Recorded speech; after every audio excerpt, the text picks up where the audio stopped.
آپ کی بھرپور تعلیم میں جناب عامر رفیق صاحب، ڈائریکٹر سپیریئر کالج. ہمارے رفیق قریشی صاحب ہیں تو وہ قریشی صاحب میں ادھر نکل گیا تھا، اس کے لیے معذرت چاہتا ہوں.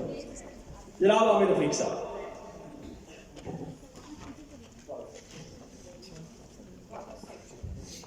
جزاک اللہ جی، تھینک یو ویری مچ. بسم اللہ الرحمن الرحیم. رب اشرح لی صدری ویسر لی امری واحلل عقدۃ من لسانی یفقہوا قولی. آج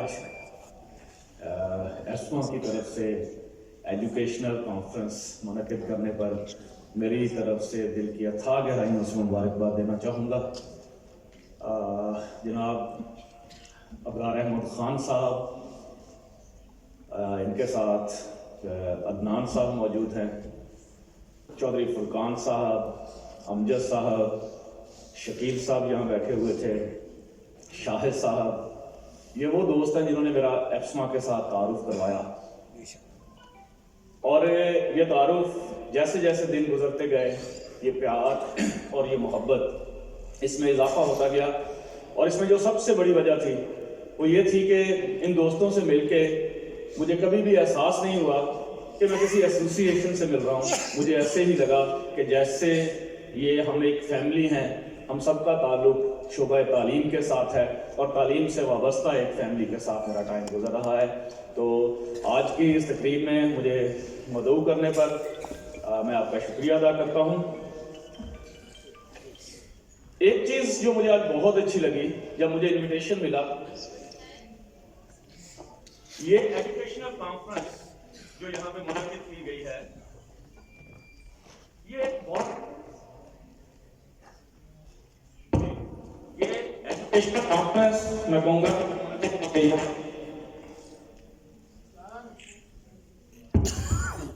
جی آواز تمام دوستوں تک پہنچ رہی ہوگی.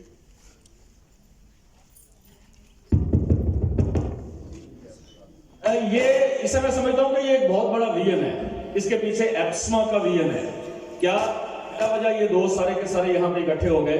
پچھلے ایک ریکٹر کانفرنس سپیریئر گروپ کی طرف سے یہاں منعقد کی گئی اسلام آباد میں، جہاں پہ ہم نے یونیورسٹیز کے آل پاکستان پرائیویٹ یونیورسٹیز جو ہیں ان کو انوائٹ کیا، اور وہ صرف پاکستان سے نہیں بلکہ بیرون ملک سے بھی بہت ساری یونیورسٹیز کے نمائندے جو ہیں، ریکٹرز جو ہیں، وہ یہاں پہ اکٹھے ہوئے.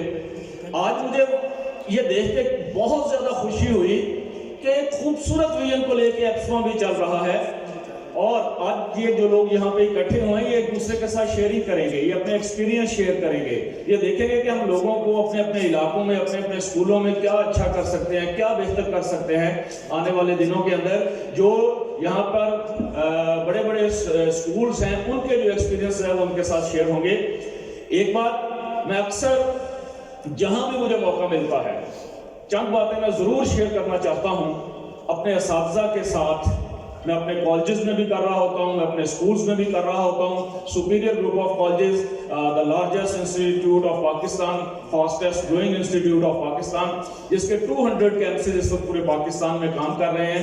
ہمارے 500 schools, Azra Naheed medical college, universities 5 بڑے شہروں میں آپریشنل ہیں، اور الحمدللہ ہم نے دبئی میں اور کینیڈا میں یونیورسٹیز کے اوپر کام کرنا شروع کر دیا ہے. دبئی کی یونیورسٹی کمپلیٹ ہو چکی ہے اور کینیڈا میں جو ہے وہ ہماری یونیورسٹی کمپلیٹ ہونے جا رہی ہے. لیکن بعض اوقات میں دیکھتا ہوں کہ جب ہم پرائیویٹ سکولز، پرائیویٹ ٹیچرز کی بات کرتے ہیں تو ہمیں لگتا ہے کہ شاید ہم کچھ اور ہیں اور گورنمنٹ ٹیچرز کچھ اور ہیں. لیکن میں ایک بات بتانا چاہوں گا کہ جب اللہ تعالیٰ کے سامنے ہم نے جانا ہے، اس کے سامنے جب ہم نے پیش ہونا ہے تو اللہ تعالیٰ ہم سے نہیں پوچھے گا کہ تم گورنمنٹ ٹیچر تھے یا تم پرائیویٹ ٹیچر تھے. وہاں پہ ہم صرف ٹیچر ہوں گے، سارے کے سارے ایک لائن میں کھڑے ہوں گے، اور وہاں پہ ہم سے پوچھا جائے گا کہ جو ڈیوٹی تمہارے ذمہ لگائی گئی تھی کیا تم نے وہ اچھے طریقے سے ادا کی. 2 طرح کے ٹیچرز ہیں میں نے جو دیکھا ہے. کچھ ٹیچرز بائی چوائس ہیں اور کچھ بائی چانس ہیں. بائی چوائس ٹیچرز جو ان کے اندر بلڈ ان یہ خصوصیات تھی کہ انہوں نے ٹیچر بننا ہے، انہوں نے لوگوں کو سکھانا ہے، بتانا ہے، ان کا پیشن ہے یہ. انہیں اس چیز سے کوئی غرض نہیں ہے کہ انہیں سیلری کتنی دی جا رہی ہے، انہیں اس چیز سے کوئی غرض نہیں ہے کہ ان کی انکم کتنی ہے. وہ ہر لمحہ، ہر ٹائم، ہر وقت کوالٹی ایجوکیشن کے لیے اپنے آپ کو وقف کیے ہوئے ہیں. اور کچھ बाई चांस सबसे पहले तो डॉक्टर इंजीनियर बनने का ख्वाब वो पूरा नहीं हुआ, फिर CSS करने का ख्वाब वो पूरा नहीं हुआ, फिर उसके बाद कॉर्पोरेट सेक्टर के अंदर अच्छी जॉब वो ख्वाब पूरा नहीं हुआ, तो एंड के ऊपर जाके सोचा अच्छा चलो टीचिंग शुरू कर देते हैं। अगर ऐसा भी है तो भी खुदारा रियलाइज करें इस चीज को कि ये कितनी बड़ी जिम्मेदारी है, ये कितनी बड़ी जिम्मेदारी है। मैं एक छोटा सा वाकया आपके साथ शेयर करना चाहूंगा और मुझे जहां मौका मिलता है मैं जरूर शेयर करता हूं अपने साथी के साथ। मेरे एक उस्ताद डॉक्टर रियाज मजीद, उनका ये वाकया है, कहते हैं कि मैं एक दफा स्कूल विजिट पे गया, गवर्नमेंट की तरफ से मेरी ड्यूटी थी, प्राइमरी स्कूल 80s का दौर, उर्दू मीडियम स्कूल्स, तो तीसरी क्लास में मैं चला गया और वहां जाके मैंने बच्चों से एक क्वेश्चन किया। मैंने कहा बेटा मेरा स्कूल मजमून सुनाओ। एक बच्चा खड़ा हुआ, उसने कहा मेरे स्कूल में इतने साजा हैं, इतने कमरे हैं, इतने टीचर्स हैं, इतने ग्राउंड्स हैं, मेरा स्कूल बहुत अच्छा है। तीसरी क्लास के लेवल का छोटा सा 5-7 लाइनों का मजमून उसने सुना दिया। कह रहे उस्ताद बहुत खुश कि एक बच्चे ने पूरा मजमून सुना दिया है। कह मैंने एक और बच्चे से पूछा बेटा आप भी मेरा स्कूल मजमून सुनाओ।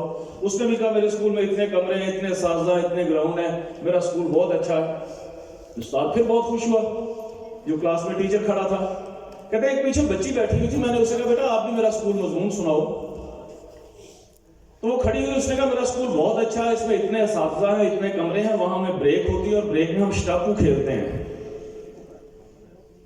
डॉक्टर साहब कहते हैं कि ये जुमला उसका बोलने की देर थी कि उस्ताद को जैसे करंट लगा और वो बहुत ही गुस्से में बोला कि ये तुम क्या बोल रही हो अपने पास, मैंने सर इसको नहीं ये बताया, ये खुद ही ऐसा बोल रही है।